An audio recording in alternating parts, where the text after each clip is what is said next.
성경 읽어주는 남자입니다.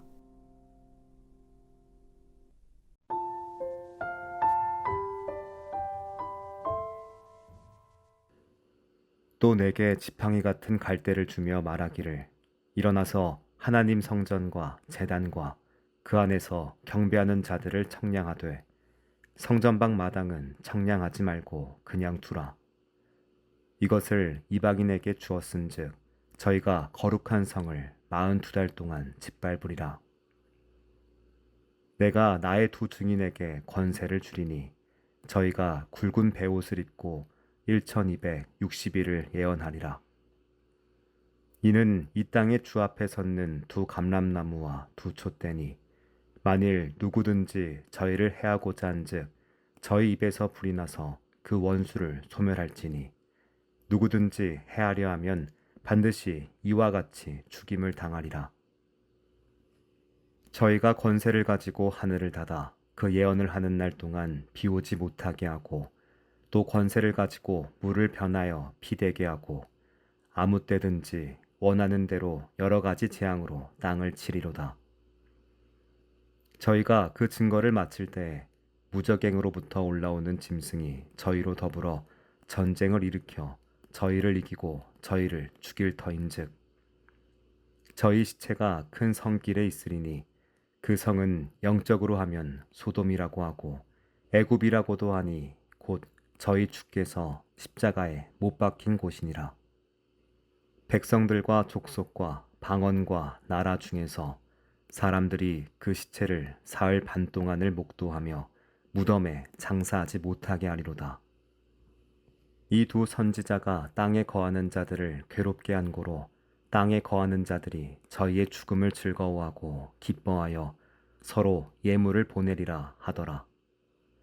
3일 반 후에 하나님께로부터 생기가 저희 속에 들어가매 저희가 발로 일어서니 구경하는 자들이 크게 두려워하더라.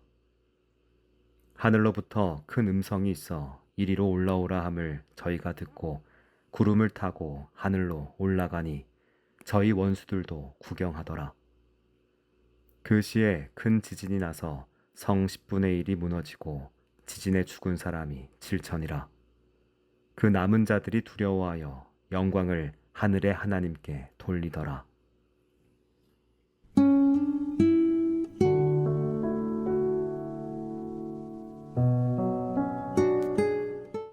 앞선 묵상을 통해 여섯째 나팔 재앙이 인류 3분의 1을 죽음에 이르게 하는 극심한 재앙이었음에도 불구하고 살아남은 사람들이 회개하지 않는 인간의 완악함을 보았습니다.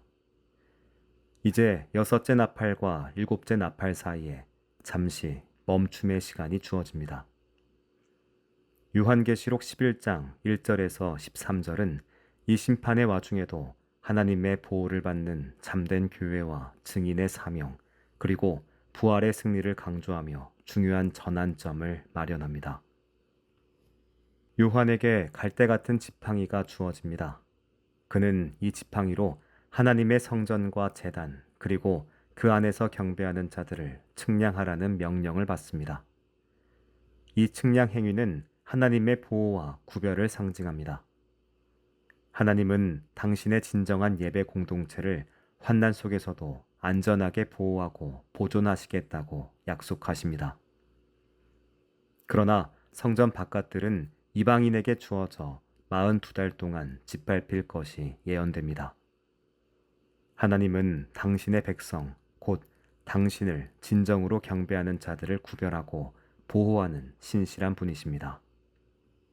이어서 하나님은 두 증인에게 권능을 주어 굵은 베옷을 입고 1260일 동안 예언하게 하십니다.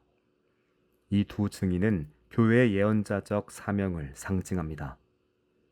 그들이 입은 굵은 베옷은 회개와 애통의 메시지를, 1260일은 환난 속에서 증인들이 활동할 제한된 기간을 나타냅니다. 이들은 마치 구약의 모세와 엘리야처럼 불을 내리고 비를 멈추게 하며 재앙을 내릴 놀라운 권세를 가집니다. 하나님의 증인들이 강력한 영적 권능으로 무장되어 세상의 말씀을 선포할 것임을 보여주는 말씀입니다. 이 두 증인은 또한 두 감람나무와 두 촛대로 비유됩니다. 그들이 성령의 기름 부음을 받아 어두운 세상에 빛을 비추고 말씀을 증언하는 중요한 역할을 감당함을 의미합니다. 그러나 그들이 증언을 마치자 무적행으로부터 올라오는 짐승이 그들을 죽입니다. 그들의 시체는 소돔과 애굽이라 불리는 큰 성길에 버려지며 세상은 그들의 죽음을 기뻐하며 서로 예물을 주고받습니다. 여기서 큰 성은 당시 예루살렘을 포함하여 하나님을 대적하고 증인들을 박해하는 모든 죄악된 세속 도시 또는 세상을 영적으로 지칭하며 소돔과 애굽이란 표현은 그 죄악의 깊이와 성격을 강조합니다. 세상의 진리의 선포자를 미워하고 박해하며 심지어 그들의 죽음에 환호하는 극악 무도함을 보입니다. 진리를 전하는 자들이 세상에서 겪을 고난과 박해를 예고하는 동시에 그들의 순교가 예수 그리스도의 고난을 따르는 길임을 의미합니다. 세상은 여전히 빛을 미워하고 어둠에 거하기를 원하는 완악함을 가지고 있음을 보여주는 겁니다. 하지만 이것이 끝이 아니었습니다. 사흘 반 후에 하나님으로부터 생기가 그들 속에 들어가 그들이 부활하여 발로 일어섭니다. 이를 본 자들은 크게 두려워합니다. 그리고 이 두 증인은 구름을 타고 하늘로 승천합니다. 이 부활과 승천은 예수 그리스도의 부활과 승천을 모형으로 삼아 순교자들의 죽음이 결코 최종적인 패배가 아님을 보여줍니다. 부활은 궁극적인 승리를 선포하는 겁니다. 진리는 결코 죽지 않으며 하나님의 증인들은 결국 승리할 것이라는 강력한 메시지를 전달합니다. 그 시각 큰 지진이 일어나 성의 10분의 1이 무너지고 7천 명이 죽습니다. 그리고 놀랍게도 남은 자들은 두려워하여 하늘의 하나님께 영광을 돌립니다. 하나님의 심판은 파괴 그 자체를 목적으로 하지 않습니다. 심판은 회개를 촉구하며 당신을 인정하게 하는 목적을 가집니다. 이처럼 요한계시록 11장은 하나님의 심판 속에서도 성도들에 대한 보호와 증인의 사명, 그리고 궁극적인 부활의 승리를 우리에게 확신시켜주는 본문입니다. 구약의 예언자적 전통과 다니엘의 묵시적 기간, 예수 그리스도의 고난, 부활, 승천을 연결하여 신약시대 성도들이 그리스도의 길을 따라 궁극적인 영광에 참여할 것임을 확증하는 말씀입니다. 교회는 세상에서 하나님의 증인으로서 예언자적 사명을 감당해야 하며 예수 그리스도의 주권과 성도들의 부활에 대한 소망을 굳게 붙들어야 합니다. 우리가 살아가는 세상은 여전히 불의와 박해가 존재하며 진리를 외치기 어려운 때도 있습니다. 그러나 우리는 하나님께서 당신의 백성을 보호하시고 궁극적으로 승리하게 하실 것이라는 소망을 가질 수 있습니다.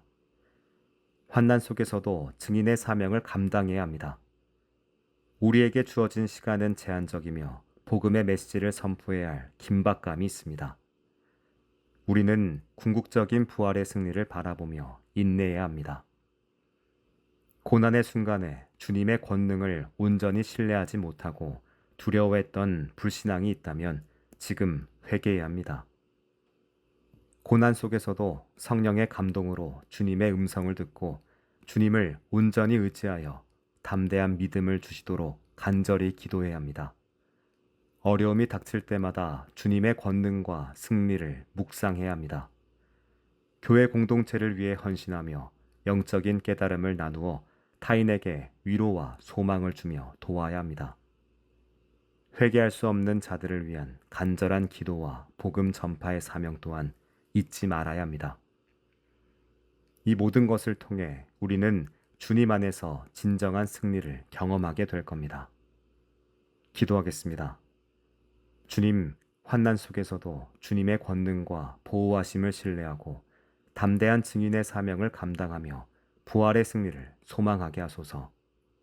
아멘.